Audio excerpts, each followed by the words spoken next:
All right, good afternoon, happy Sunday, and welcome to everyone who is joining us. My name is Lakeisha Rawls, and I am the current chapter president of Zeta Phi Beta Sorority Incorporated's new Omicron Zeta chapter serving San Fernando Valley, California. As you all, some of you may know, I see some of my sorors on here, but I also see some individuals who are not my soror. So as you know, our sorority was founded on the principles of scholarship, service, sisterhood, and finer womanhood. And we are kicking off our finer womanhood events in partnership with Legacy One Law Firm. And today we are bringing a wealth preservation and estate planning webinar to our community. And I'm so excited. This is a project that I'm very passionate about. I have personal experience with estate planning and wealth preservation. And so I am excited to join with attorney Sedric E. Collins, who is the founder and CEO of Legacy One Law Firm. He represents individuals, families, and businesses in estate planning, entertainment, and intellectual property law matters.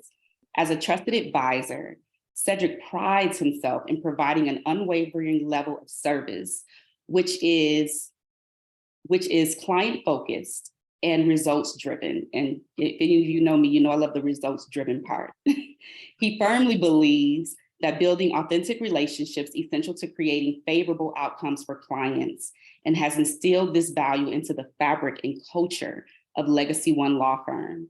In his estate planning practice, he provides high-value solutions for family and individual wealth preservation, asset protection, asset protection and protection planning for those who we cherish most, our children. His engagement with clients differs from that which is found at traditional law firms because of his willingness to empower through education, as opposed to the mere drafting of documents, which may result in a failed plan or death or incapacity. Mr. Collins is the proud father of his 7-year-old Logan, his 7-year-old son, Logan, and credits him as the source of his inspiration for designing estate plans for families throughout California. Sedric, it's my pleasure to have you speak to our group today and give us more information in regards to estate planning and wealth preservation. Again, like I mentioned before, we're kicking off our Finer Womanhood Month with this event and looking to just gain additional knowledge from you in regards to estate planning and wealth preservation. So at this time, I'll hand it over to you. Thank you so much, Lakeisha, for that very warm introduction, and welcome to all the members of Zeta Phi Beta sorority. Thank you so much for taking the time. You could have been doing anything with your Sunday afternoon, so we appreciate you taking the time to join us today for what we feel is critical information with regard to protecting your family legacy. And so hence the name of our webinar this afternoon, Legacy Wealth Preservation, Planning for a Lifetime of Protection, Guidance, and Love. So I like to begin every presentation with kind of some food for thought. I like to start with the question, it's kind of a rhetorical question. What is your why? You know, why did you choose to set aside this time?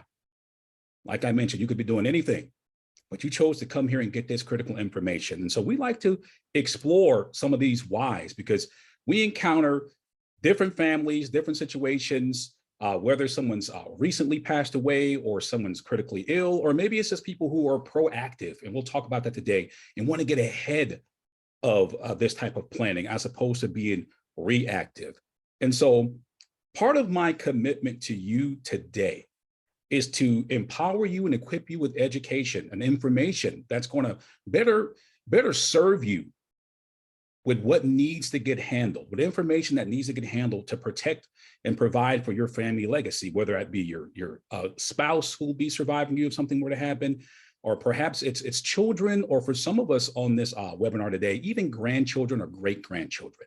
So I want to give you some valuable information to arm you and empower you to know what first steps you should take with regard to this very important planning.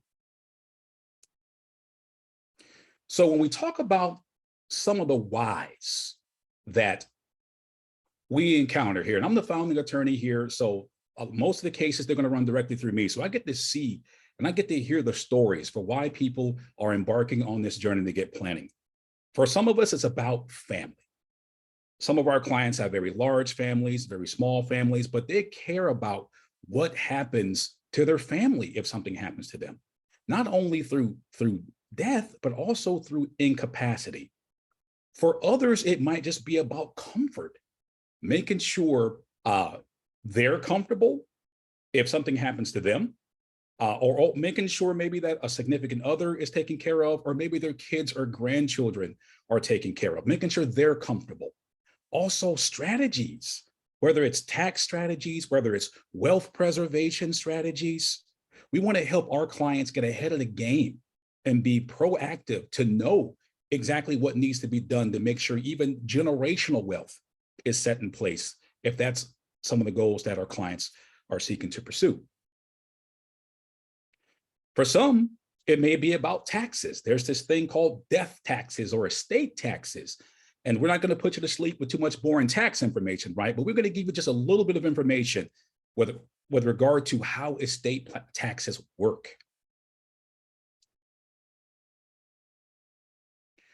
For some of us this afternoon, it's about peace of mind. And so we look at peace of mind kind of as a twofold. There's the peace of mind that you're going to have. Some of us on this call have been putting this off. We call it kicking the can down the road, right? We talk to some of our families and individuals. They've been thinking about doing this for 10, 15 years, been kind of kicking the can down the road.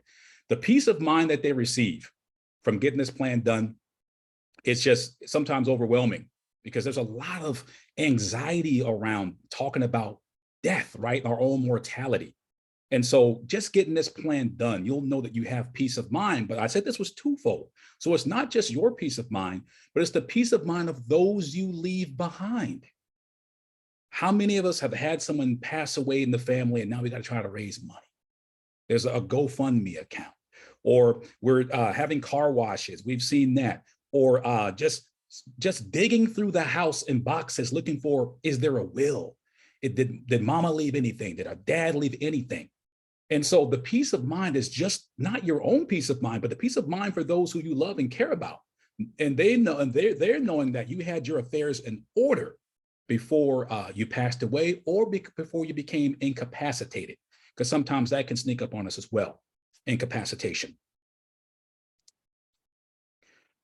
For some of us, it's about self-care, your body and your choices being honored.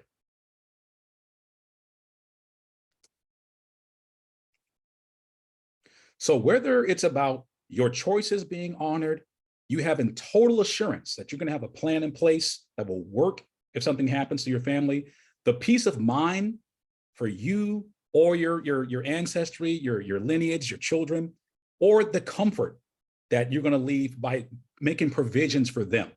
We'll have all of those bases covered and much more in our time together this afternoon. So typically on every webinar that we do, there's two camps. There's those of us who have a plan already, but maybe they're just here to kind of say, hey, yeah, Sedric, we got our plan together, but we want to see maybe if we've missed something, right? And then there's the camp that they don't have anything done at all, okay? And so I want to speak to both groups this morning. Now, first of all, for those of you that have already embarked on this journey and you have a plan in place, my hat's off to you. You're a part of the 35 to 40% that are proactive, that have a plan in place. But my question to you is, when was the last time you had that existing estate plan reviewed? One of the number one ways that we see estate plans fail is that they're old and they're outdated. Sometimes we get phone calls from folks who haven't looked at their estate plan in 15 or 20 years. When they started the process, the kids were all in elementary school and now they're college. Maybe sometimes kids have kids of their own and your grandparents, and the estate plan looks exactly the same. But what has changed in your life? Have the laws changed? Have your beneficiaries changed? Have your assets changed? Most importantly, have your wishes changed from 10, 15, 20 years ago? And then there's the other camp that have never even, maybe they've thought about it, but haven't taken those steps to get a plan in writing. And I'm here to share with you today that if you do not have a plan in place, the state of California has a plan in place for you, but you might not like what it is. And so we'll talk about the different kind of default plan that the state of California has put in place if you don't take that initiative and have a plan in place already prior to a life event occurring.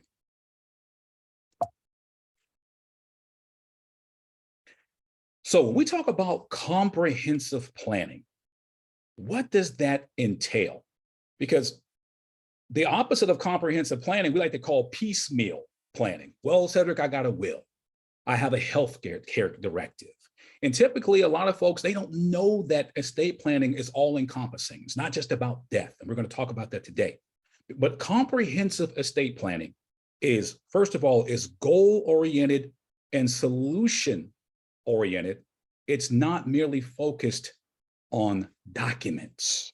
Your legacy, your life, the things that are important to you are much more than just a stack of legal documents and paperwork.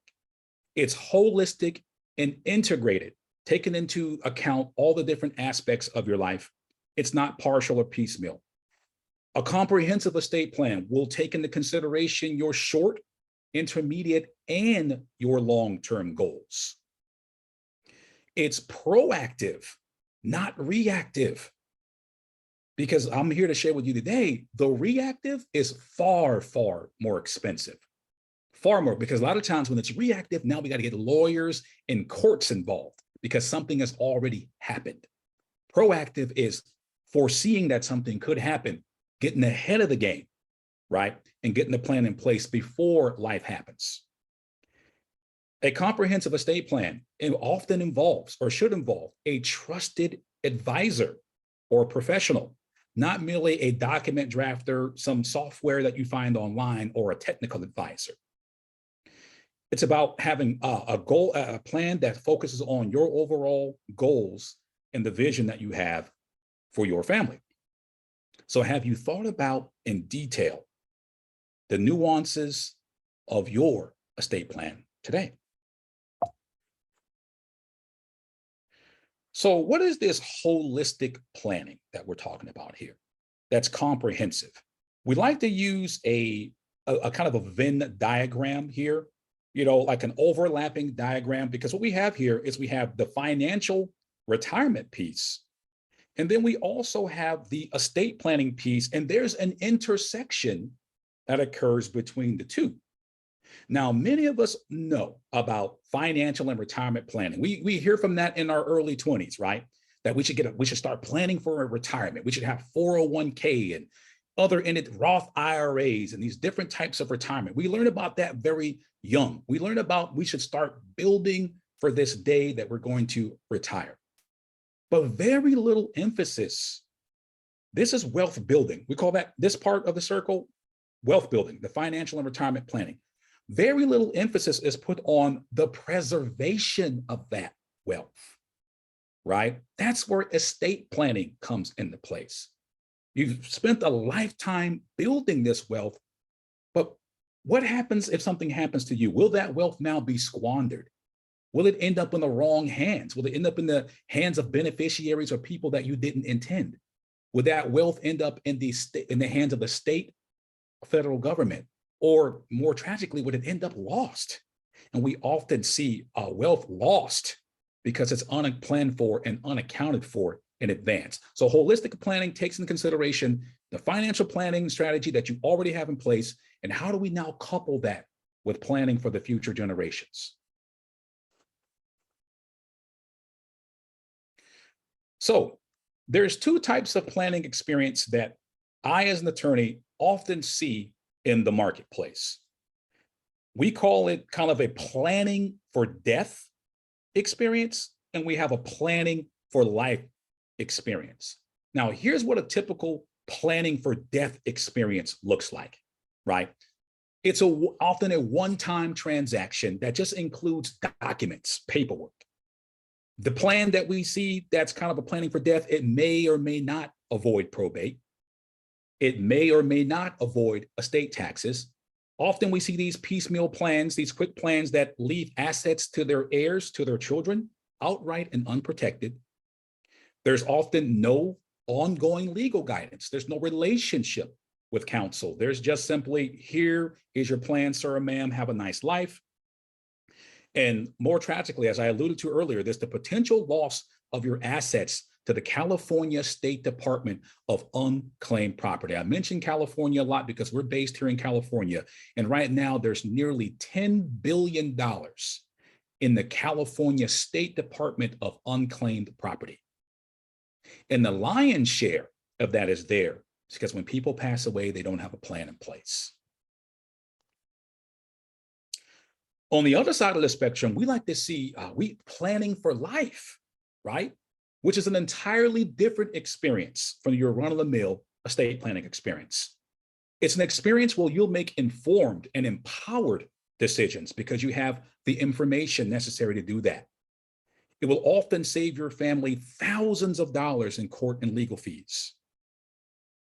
The type of planning that we put in place, your assets are not lost upon death. It has the power to protect your family from outside creditors, predators, bankruptcies, and yes, even divorce when it's done the right way. It takes into consideration a lifetime of the right legal and financial choices, ultimately with the goal of keeping your family out of court and out of conflict. And many of us have seen both, right? We've had a grandma that passed away, a family member that passed away, and they're in probate court. We heard about that. We'll touch on that today. But also, would your family fight if something happened to you? Would they fight over assets? Would they fight over mama's couch or the painting on the wall? Will they fight over what's going to happen to the remains, whether cremation or burial?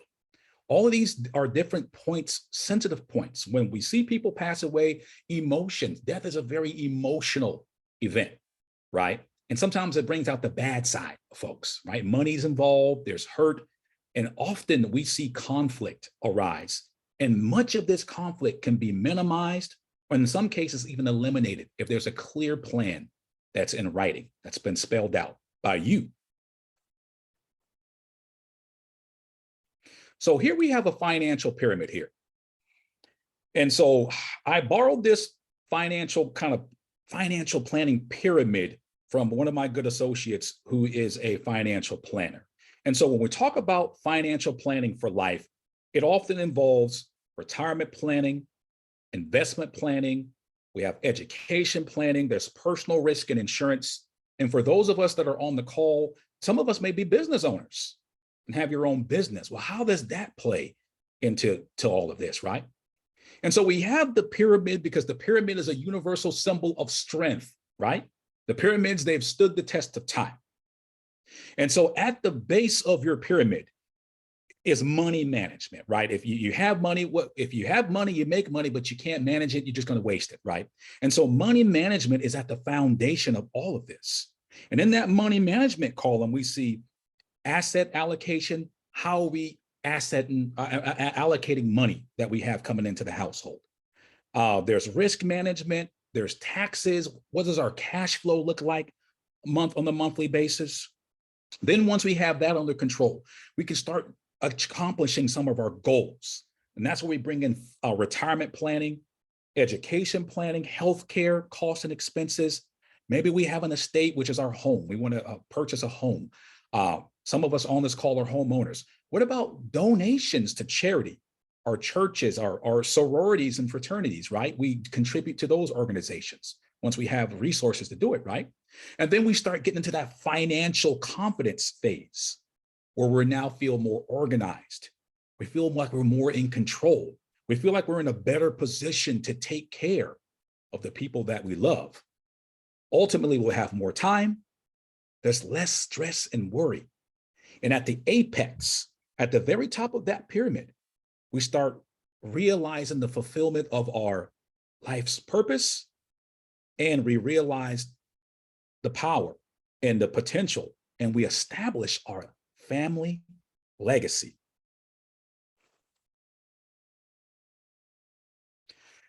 So I mentioned earlier that we're going to get into what the state of California's planned for you. I keep emphasizing California, but for some of us on the call today that may be in other states, there is a similar, very similar probate and guardianship plan in your state. But I strongly recommend that if you're not in California, you definitely want to seek the counsel of a qualified legal professional in your state to see how it applies if something happens to you. But for here in California, the state's plan for you is a default set of rules. If you pass away without having a plan in writing, whether a living trust or a will, here is the state's default plan. And just to let you know, there's, nearly 60% of Americans don't have a plan in place. So there's a lot of people that go through this plan without whether they want to or not, right? If they don't have a plan in place, it's by default. And basically it starts off with that probate process. And so in short, here's what probate is. It's basically a lawsuit that's filed against you using your own money and assets for the benefit of your creditors. Yes, you heard that correct. The benefit of your creditors first. And then whatever is left over goes to your heirs. And so I have a drain pipe here, because this is kind of a good illustration of kind of why it takes so long and how it's such a slow process. Many of us on this webinar have dealt with plumbing issues. We've all had a clogged drain or pipe at some point in our lives. We had to call a plumber out to the house, and the plumber's going to dig into and find out what's the stoppage, what's the blockage here. And when you pass away without a plan in order, there's many things that need to take place. We call this the business of death, because death is big business for the state of California, for attorneys, for the court system. And the first thing someone's going to have to do if you pass away without a plan, they're going to have to seek legal counsel. They're probably going to call sometimes my firm. We don't do probate matters, so we have to refer them out to a probate attorney, because now an attorney is going to need to guide this family and help them petition for the probate process through the county courts here. Then once an attorney is involved, the fees start coming thereafter. There's appraisal fees. How much is the value of the house that you have? The value of your car. They want to know everything in your house and the total value of that, right? Because this is your estate. Whether you have $100 to your name when you pass away, or you have $1 million to your name, that's all considered under law to be your estate. Then if someone is appointed as an executor, there's executor fees involved. Because once you go through the court's going to want to have a liaison between you, the court, and your family. And that's called the executor. And the executor is going to work very closely with the court to make sure all your assets are gathered and then later on distributed. Then there's the court filing fees. There's bond premiums. Believe it or not, if you don't have a plan, the person who steps forward in your family may have to get bonded before they can even represent your family. So some of us that have family members that may have financial challenges, may not have the best credit or character, those people will not be able to serve, because the court's going to want to make sure that the right person with the right character and background. However, if you put a plan in place, you get to decide whether or not the person who's serving has to get a bond. So there's so many advantages for doing this ahead of time, because when you don't do it ahead of time, now the court pretty much dictates the rules for you.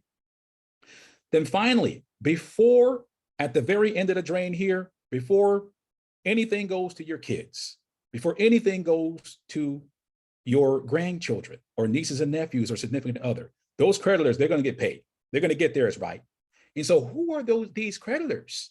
You may say, Cedric, we're debt free. More power to you if you're debt free. We want to encourage all of our clients to be debt free, right? But even if you're debt free, when you pass away, if it goes to probate, you're going to have a creditor, and that first creditor, folks, is going to be the court system.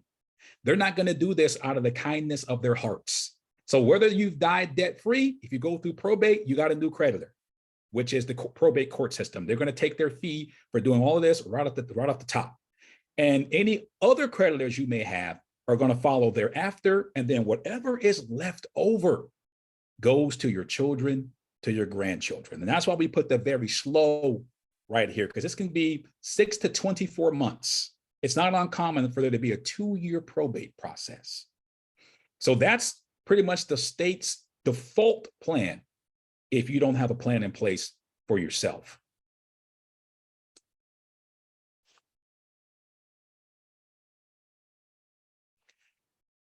We recognize these faces. Prince, Aretha Franklin, Barry White, most recently, Chadwick Boseman. These are some of our Black community icons from the entertainment industry that all passed away without a will.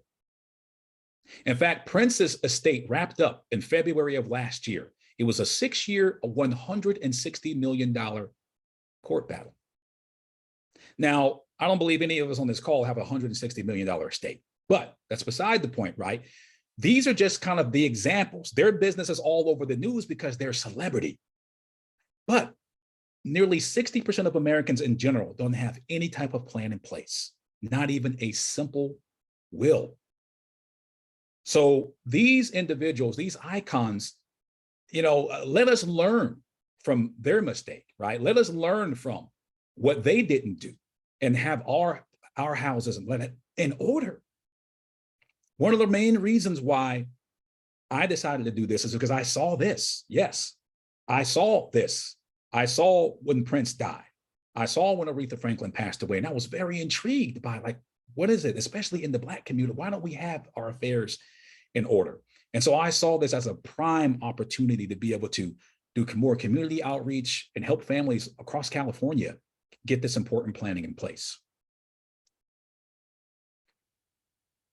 So even some of us on this call may have a will, and my hat's off to you if you do. But even if you have a will, and we'll touch on that more, in many cases, the plan that you have in place, your beneficiaries may receive assets outright and unprotected.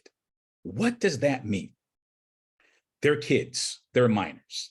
If something were to happen to you today and you have a 10-year-old child or 8-year-old grandson, right, granddaughter, how are they going to receive from you? You ever thought about how the money would end up in their hands? Right? Would it have to go through the court system? Would it go to their parents? Would you even trust the parents? Right? Some of us on this call maybe have exes, ex-husband, ex-wife. They may not be as fiscally or financially responsible as you are. So if something happened to that life insurance policy that you have, if it has to go to a child, will it end up in your ex's hands? Or would it end up in the hands of maybe a guardian who's not as responsible? Or if your child is 18 years old, are they ready to inherit a $500,000 life insurance policy? Are they ready to inherit the house? Look, if I had inherited $500,000 and I was 18, what would I do with that? Think back to our college days, right? This is a sorority here in fraternity. Think about college days. How nice would that Friday sorority party be if you had $500,000 that you inherited, right? But that money would be squandered because at 18, 19, 20, we're not ready for wealth. We're not ready. And so financial planning allows you, estate planning allows you to say, okay, how can I make sure my kids are taken care of at 18, at 25, maybe 30, maybe beyond? They might want to buy their first home with the money that you leave, start their first business. One of the misconceptions that I see a lot with this is, Sedric, we just don't have anything. But the same person that says that may have a term life insurance policy worth $500,000. You have something. That $500,000, $300,000 life insurance policy that you're kind of downplaying, that's generational wealth for somebody. So most of the time when I'm having these conversations with families, you have much more than you think you have, right? And so we'll help you uncover that. And if you get a plan in place, and if you have minor kids at home, we want to make sure that it's set up in the right way so that they don't squander it, or the people who are taking care of them, they don't waste the money and the assets that you've worked hard to build over a lifetime. So here's an interesting statement. Your kids could be at risk even if you have a will. This isn't a meeting where we're beating up and picking on wills here, okay? But wills are very short-sighted, and they don't favor families that have minor kids under the age of 18. Because if you have a will and you're passing, let's say, money to a child, there's something called the Uniform Transfer to Minors Act, which means that you can't give assets directly to minors. It has to go through the court and guardianship process first. Like I alluded to earlier, your kids can be at risk with a will, because let's say in your will, I devise my car and my house, or I devise my life insurance policy to my kids, and they're 10 or they're 16 and 15. It's going to have to go through a lot of legal process with a traditional will before it even ends up in the hands of your children, if ever. If ever.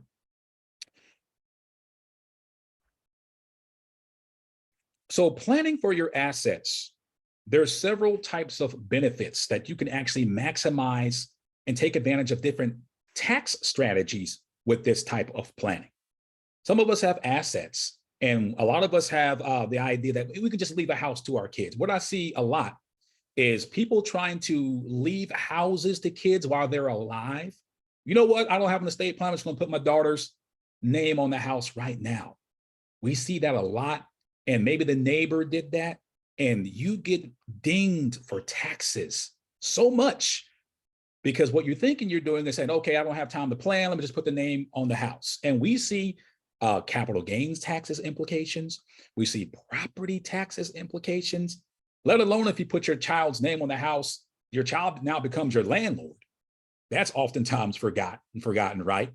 And so there are a lot of benefits that the law puts in place for those who are proactive and do a plan and get their plan in writing, because there's certain non-retirement assets that can receive what we call a step up in cost basis, which is designed to help you minimize your tax liability off your home and other assets that you can leave through your trust or your will or other types of estate planning instruments. And we can talk about that. There's tax-free insurance benefits, and there's also various tax reduction strategies that can be taken place or that can be put in place, but you have to be proactive and do that. Because if not, it always, I think it was Ben Franklin who said, an ounce of prevention is worth a pound of cure.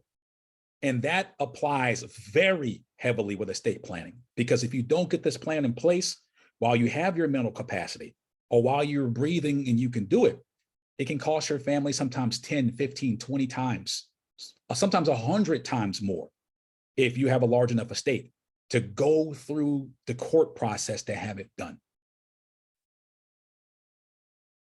So I said this meeting was not all about death, because you may survive the encounter.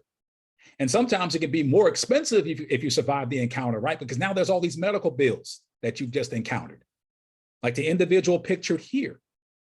What happens if you are incapacitated? You go out to dinner with friends and you get into an accident and you're seriously injured, and now you're down. You're on life support and you're down for maybe a couple months. Who will be there to make those critical health decisions for you? And now there's a big misconception that automatically the next of kin gets this. And it's not the case, folks. Especially in California, there's a very litigious society. The hospitals don't want to get sued.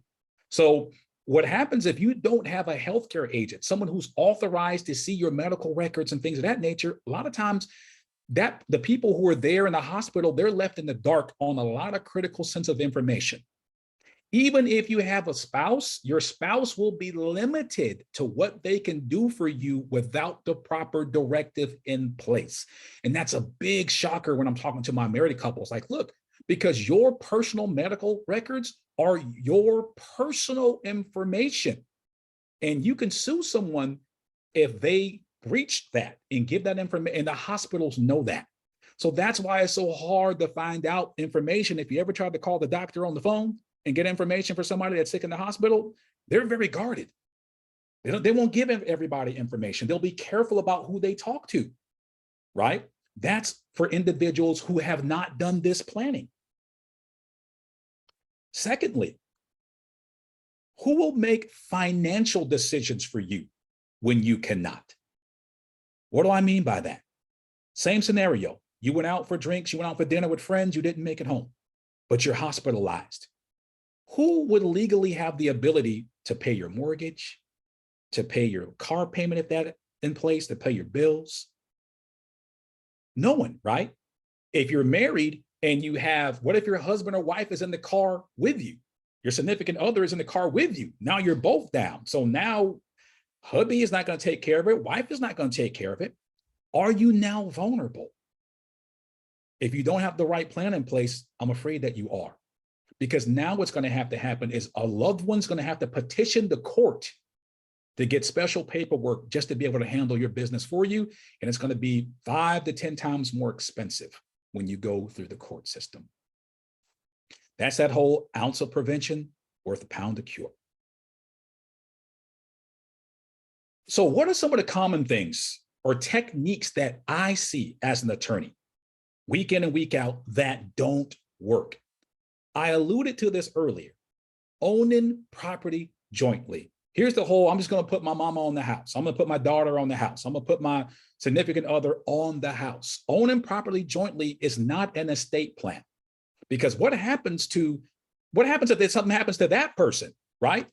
If something happens to that person, now you're vulnerable. Because the person who's most likely to be included that you're owning property with is someone that's very close to you.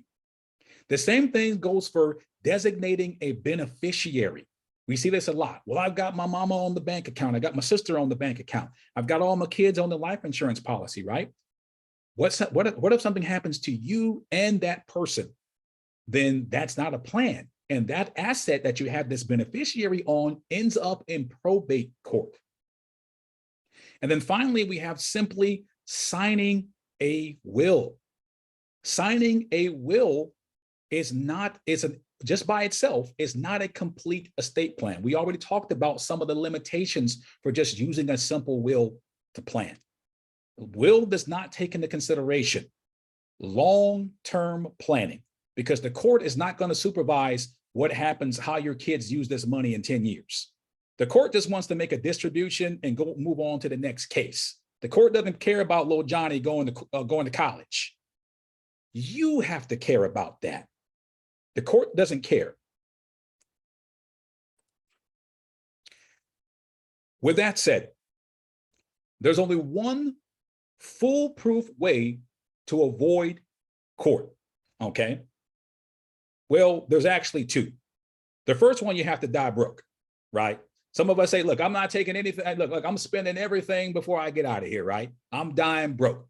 But most of us don't think that way, right? And we know that's not reality. We don't know how much we're going to have when we leave here. So if you die broke, you can certainly avoid court. But that's not going to be the case for most of us. So the other way to avoid court is to have a fully funded living trust with the appropriate disability provisions drafted therein. Okay, a fully funded trust, not just a stack of paperwork.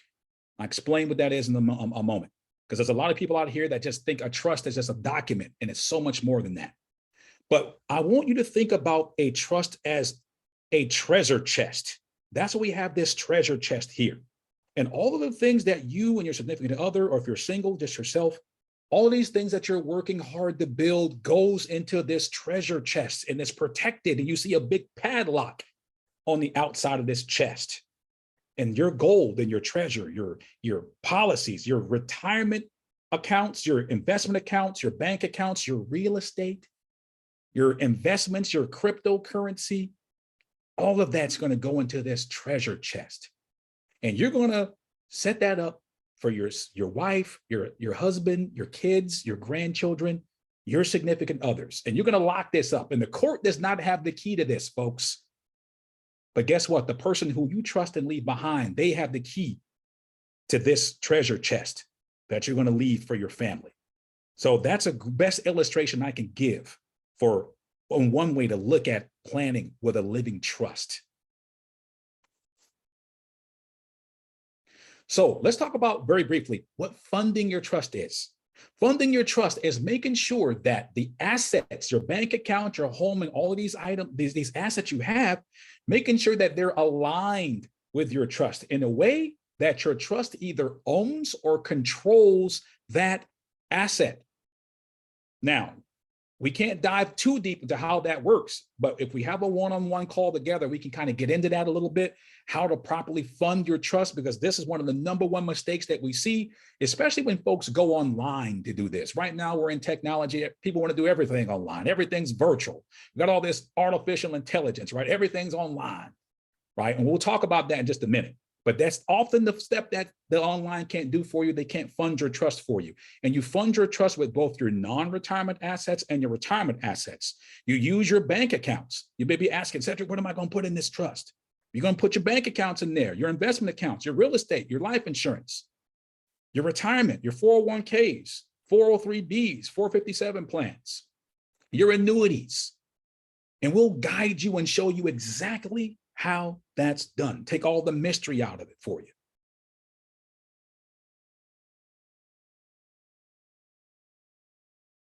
Beautiful family right here. So in light of everything that I've said so far today, who else wants to protect their inheritance, their kids' inheritance, their grandkids' inheritance completely?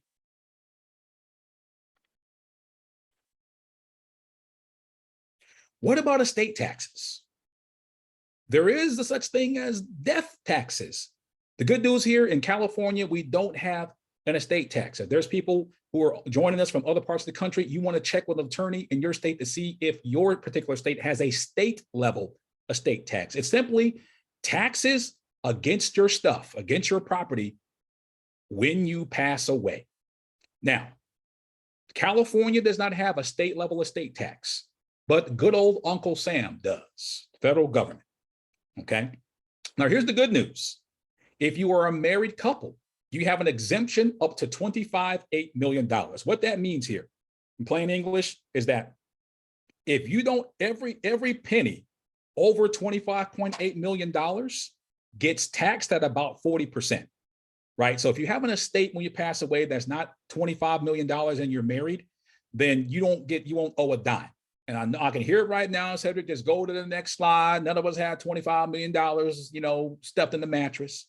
But here's why I want you to stay tuned, because this number is voted on by Congress. If you're single, it's about $12 million. But this number is voted on by Congress and it changes periodically. And it raises and it lowers based upon several factors that Congress votes on. And it's projected to change again in 2025, and it may be $3 to $5 million. That's where they're pointing to. So if it's $3 to $5 million, then it's going to affect many more Americans, right? And so our phones are going to be ringing a lot more come 2025. But this is just information that a lot of the general public doesn't know. And one of the reasons why you haven't heard your co-workers talking about this at the water cooler is because they probably don't have $25 million, right? Or $12 million, right? But some of your colleagues and coworkers may have an estate worth $3 million or $4 million or $5 million. If you have a couple properties here and some life insurance, it can get there very, very quickly.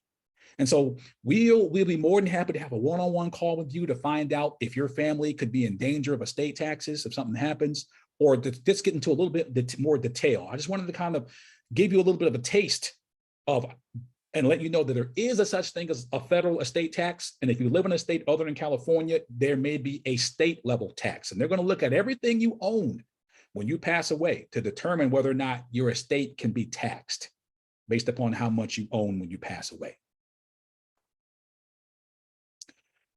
But the good news is for that, there's strategies. If there's someone on the call right now that may have a $12 or $25 million estate, my hat's off to you. There's ways that you can reduce your estate's value by gifting strategies. We can discuss that. There's different types of trust that you can create. There's different types of life insurance policies. There's different ways that you can reduce the size of your estate values and reduce the taxes that are due. But you have to do that on this side of the grave, okay? Because if you're on the other side of the grave, you can't do anything. It's too late, okay? But so if that applies to you, I'd love to have a conversation with you to see how we can help your family save that additional money. So we've been talking a lot about property and about things, but look, this isn't about stuff, not solely about the things. But here's some food for thought for you. Rhetorical question here. If you had to choose between the property, if you had to choose between the people that you love, receiving your money and your property, or they could receive your values, your insights, your life experience, which one would you choose? Right? Because sometimes just giving them stuff is not enough. What if you could do both? What if there was a way that you could plan, pass down the things that you work hard for the next generation, and place certain conditions and incentives that reflect your values? Are there spiritual values that your family has? Are there educational values or certain other family goals? You can do both. And I'm here to share with you firsthand. You can have planning that takes into account not just the stuff, but also your family values. And we do it every week when we sit down with our one-on-one planning sessions with families.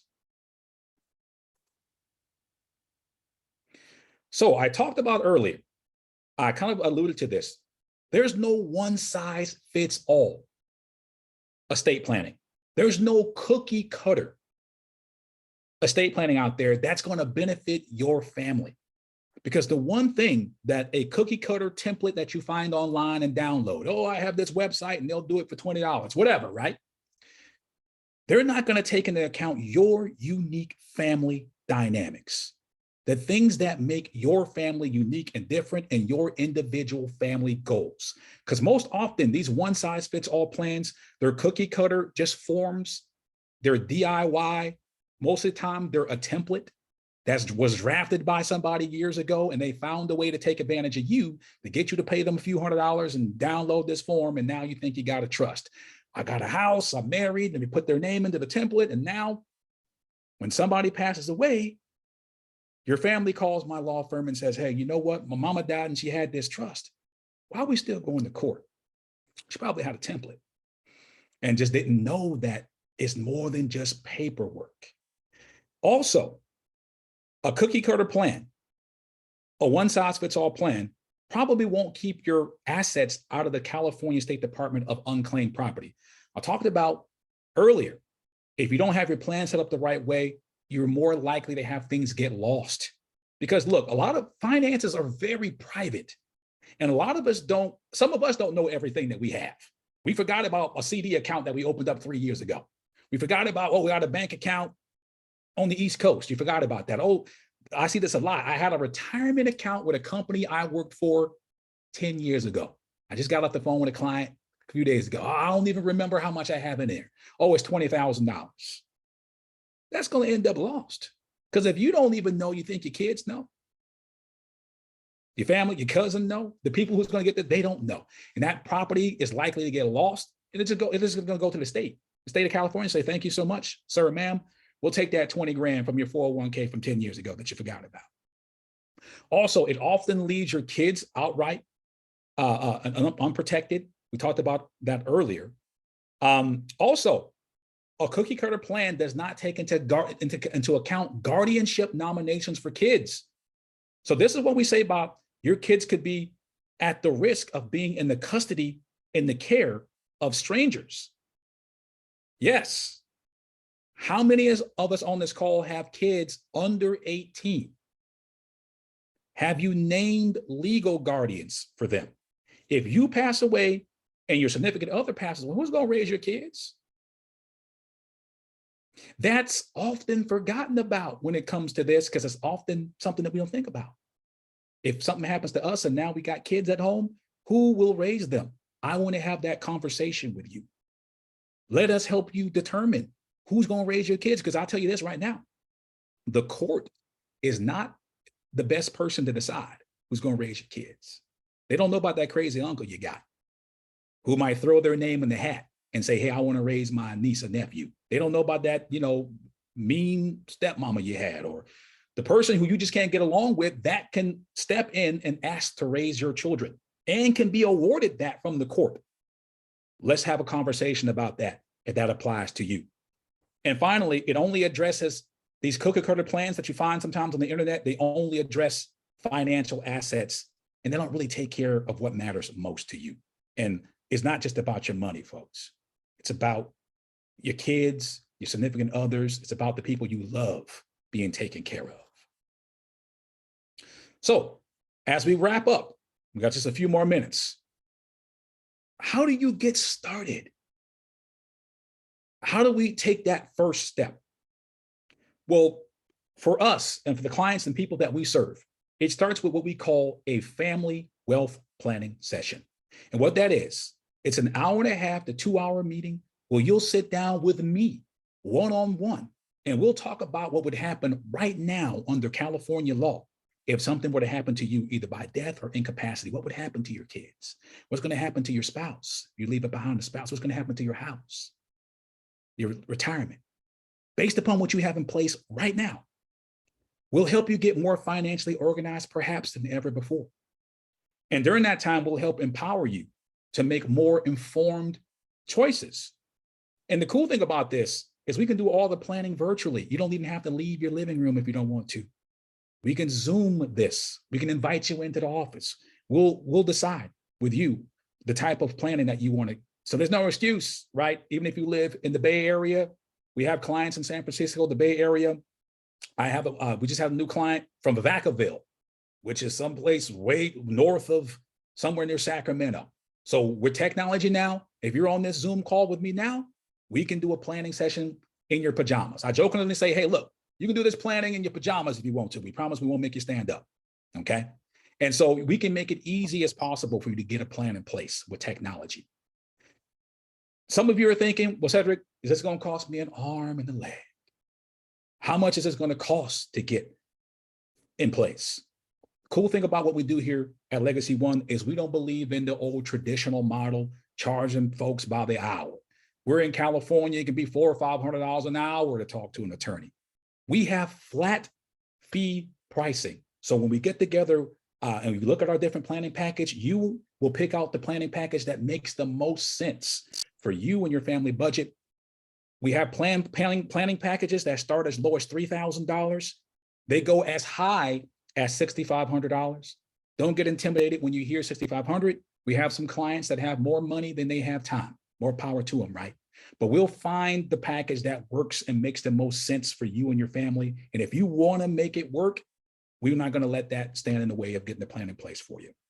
And so with this planning process, you'll know for certain that if something happens to you, you'll have expert guidance throughout the planning process. And so with that in mind, we would not come here and speak with you today without bearing gifts, right? As an incentive for you taking out your time.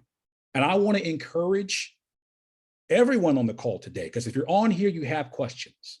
If you're on here, maybe there's a plan, maybe you don't even know how to get started with the conversation. And I want to extend an invitation to everyone, a part of this sorority, fraternity, or if you're friends or family of the sorority, the fraternity, to come forth and schedule a time to talk.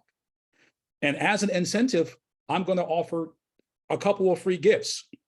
But before I get into what these gifts are, right? It's a free gift, kind of, right? It's a gift supposed to be free, right? A gift for everyone involved here. What I'm going to do is I'm going to have Audra's going to place in the chat a link to my calendar where you can talk directly for me. I want to offer everyone on this webinar today a free consultation with me. It's not going to cost you a dime, right? For everyone on this call, 20 minutes, let's sit down and have a conversation about what your family looks like, about what some of your concerns are, right? Let's just have that conversation. That's the first free gift.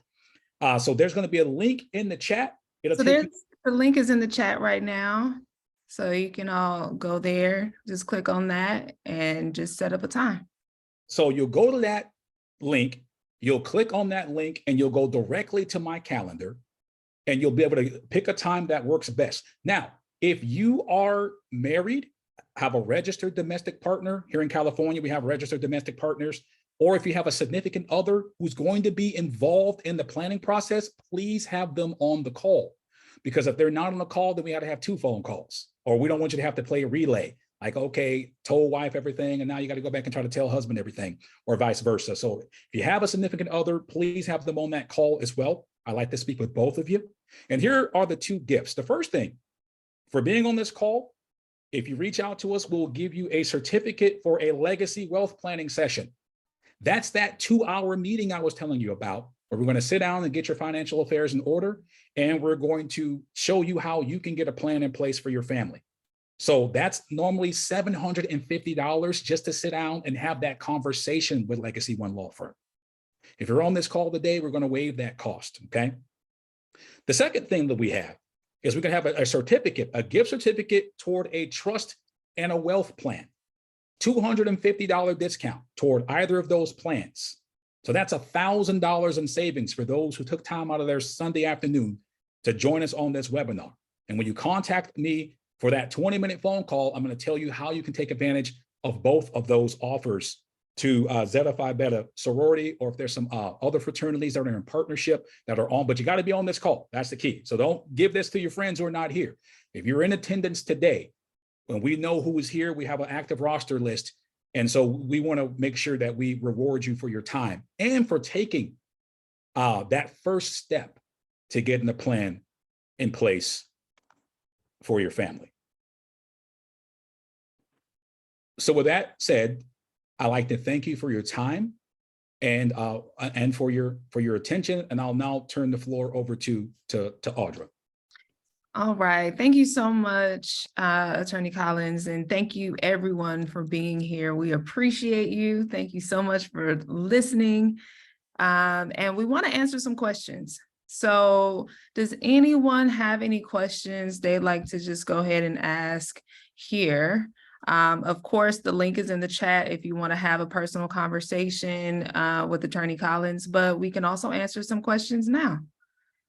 You can pop on or just raise your hand, your virtual hand, and we'll get those answered.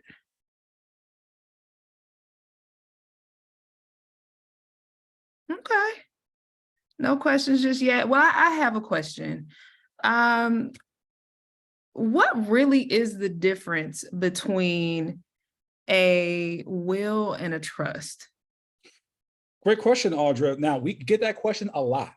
And sometimes, folks just don't know, because you hear people talking about, well, I got to live in trust. My grandmama had to live in trust or will. Well, what's the difference? Well, a will only speaks at death.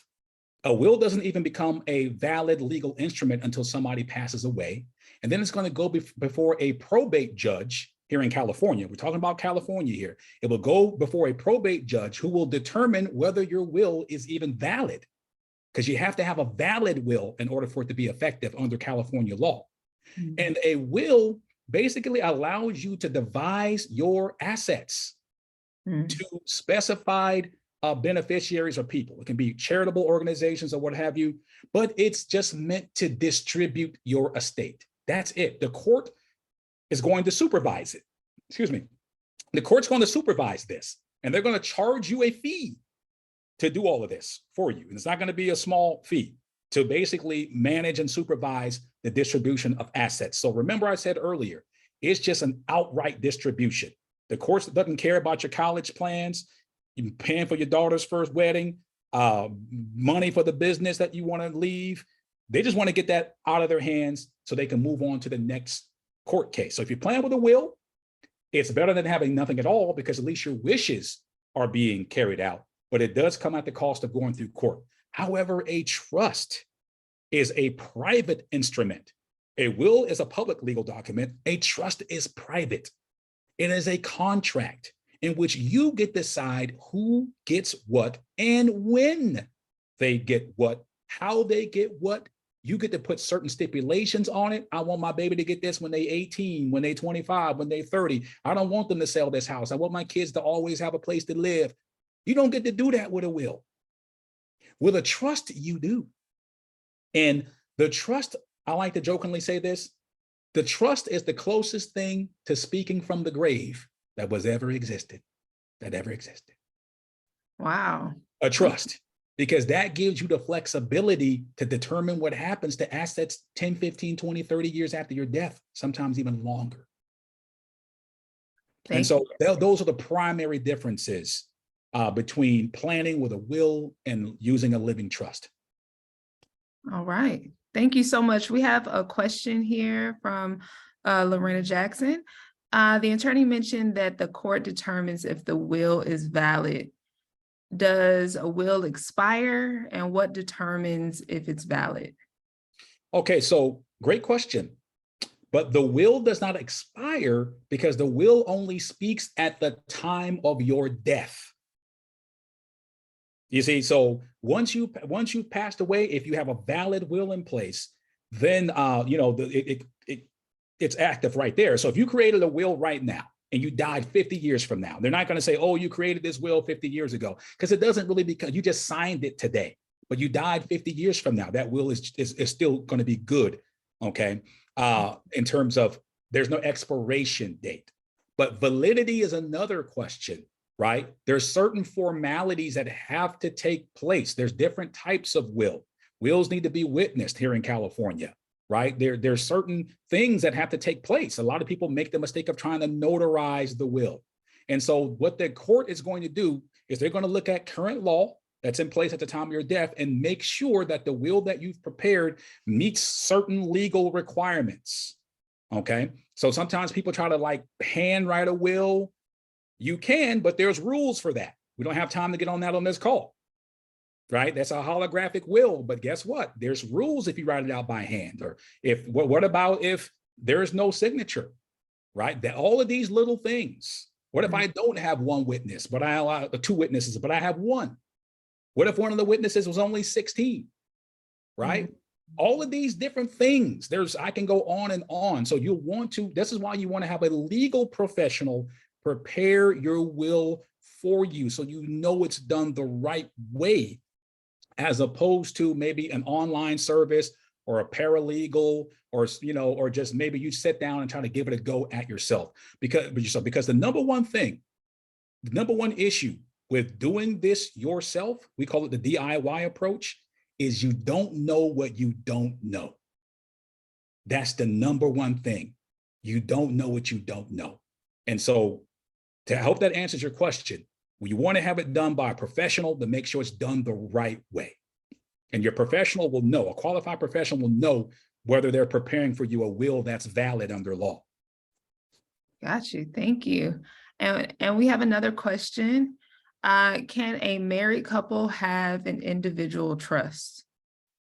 Yes, they can, right? And so in fact, we're preparing one right now for an individual spouse.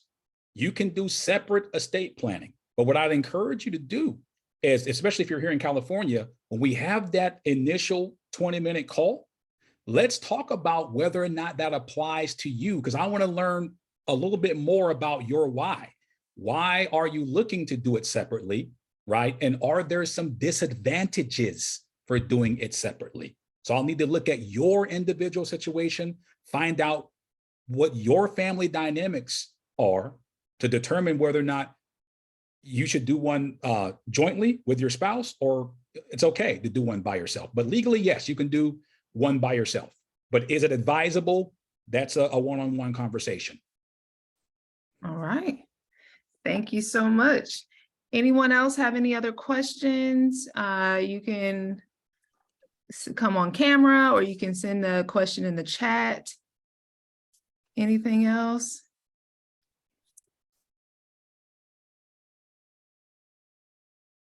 Really quick, I do have one more question. So if you are single, you don't have any children, should you still do a trust? Well, you should still have an estate plan, whether it involves a trust or not. We can talk about that one-on-one, right? It can be a trust, it can be a will, depends on what's right for you. But absolutely, because if you pass away, if you are probably more vulnerable, because guess what? You don't got no kids. Now your assets are more vulnerable to being lost, because you passed away, you got no kids. Now they got to go try to find your parents. Are your parents even alive? Maybe they're in another state somewhere. Then if they can't find your parents, are they going to try to find any of your siblings, right? Are they alive? So this is what the law does. The law has default rules for individuals that don't have kids in place. So if you want to control what happens, let's say you're single, but you got a house, you're single, but you got a life insurance policy. Where do you want that stuff to go? Do you want it to go to your alma mater? Do you want it to go to your church? Look, we're part of a sorority here. Would you want to donate some money to them or to some other organization that you're passionate about? So just because you're single, listen, you're a person and you have assets. This planning is for anybody who is above the age of 18 or older, who cares about what happens to their things and what happens to the people that they love if something happens to them. Plain and simple. Whether you're single, whether you're married, whether you're divorced, it all applies. Got you. Okay. And one more question in the chat. Can you go over the cost for a trust once more, really briefly? Absolutely. Here at Legacy One Law Firm, we have planning packages. And so when let's say we get together from that one-on-one, I'm going to email you the planning packages once we have a one-on-one conversation and you say, okay, Cedric, this sounds something like what we want to pursue. They start $3,000 on the low end. They go as high as $6,500. What we do when we have that planning session, you and your significant other, or if it's just you by yourself, you'll decide which planning package makes the most sense for your budget and your goals. We make planning as easy as we can. We have different ways that you can pay for it. We get into that. Okay. So when we're talking together one-on-one, we can break that down a little bit further more in detail for your individual situation, but it's flat fee. There's no mystery cost involved. So that way, once you have a plan and you pick it out, you're not going to get a bill from us in the month or 2 months. Or you're not, sometimes it's $400 or $500 an hour. And we've had people say, hey, I started this with an attorney, but it was like $500 an hour and the bill kept going up. I had to abandon ship. Our clients don't have that complaint. You're going to know what it costs you so you can prepare and plan for it and get a plan in place that's going to work for your family. So I hope that answers your question. Awesome. And Lakeisha, we have a question. Yes, so I really appreciate all the information about the wills, and you spoke about handwritten wills, but what about video recorded wills? Do those have to be witnessed in California as well, or how would that work if someone has already done something like that and they come to you and want to make changes or have that as a part of their estate planning? Well, right now in California, there's no video wills. Your will has to be in writing. I don't know what state, maybe there's a state out there that'll let you do a video will, but in California, it's pen to paper. Wow. It's typed out. It has to be in writing.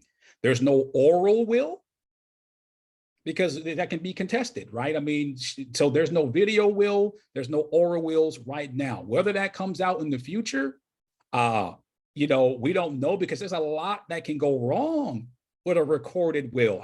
If there's a recorded will out there, I would like to do some research so I can learn about that. For what I know, all the states that I know, it has to be in writing because, now when you get into video with technology, is this even really the person? Right? I can edit your video to take out your kids. I can edit that recording. There's so many glitches.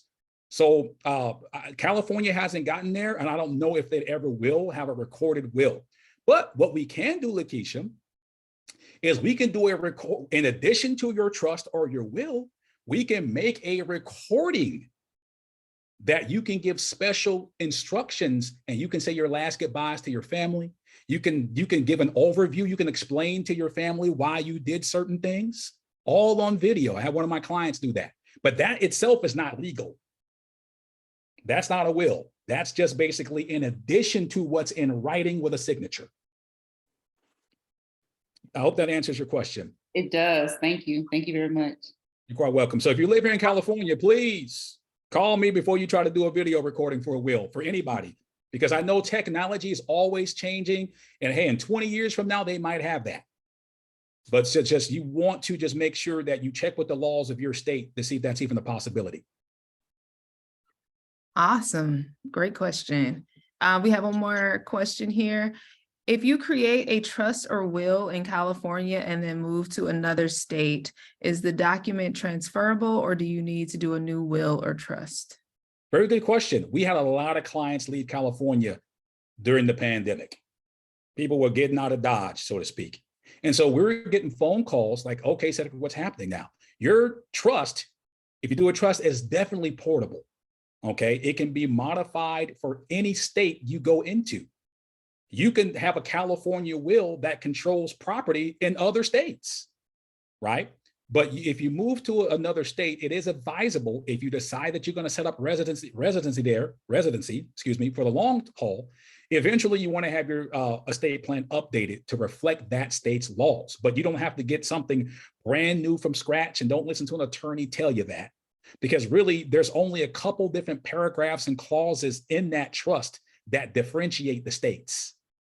So if you have a California trust and you move to Michigan, you can keep that same trust, but get with a qualified attorney who can make the amendments necessary so it works in accordance with Michigan law.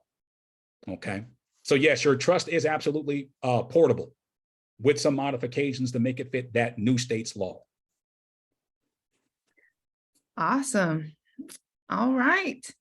Anything else? Otherwise, I'm going to pop into the chat again. If you would like to have your free consultation, just go ahead and schedule this with Attorney Collins, get those questions answered directly. And we thank you so much for your time and this opportunity. And I will go ahead and send that right back to Lakeisha. All I can say is, wow. This was absolutely phenomenal. Thank you so much, Attorney Collins and Audra. Thank you. It was a pleasure to meet you both and have you present to our group. There are so many people on this call who I feel like I'm getting text messages from, like, this has been just gems of knowledge for us. I personally learned some things. I will be setting up my one-on-one because I need to revisit some things around my estate planning. So very informative and appreciate the time. So thank you all for joining. I hope you all have a wonderful rest of the day, and hopefully you'll take advantage of the one-on-ones with Attorney Collins. Have a great rest of your Sunday. Bye-bye. Thank you so much, Lakeisha, and everyone who joined. Thank you so much. It's been a pleasure.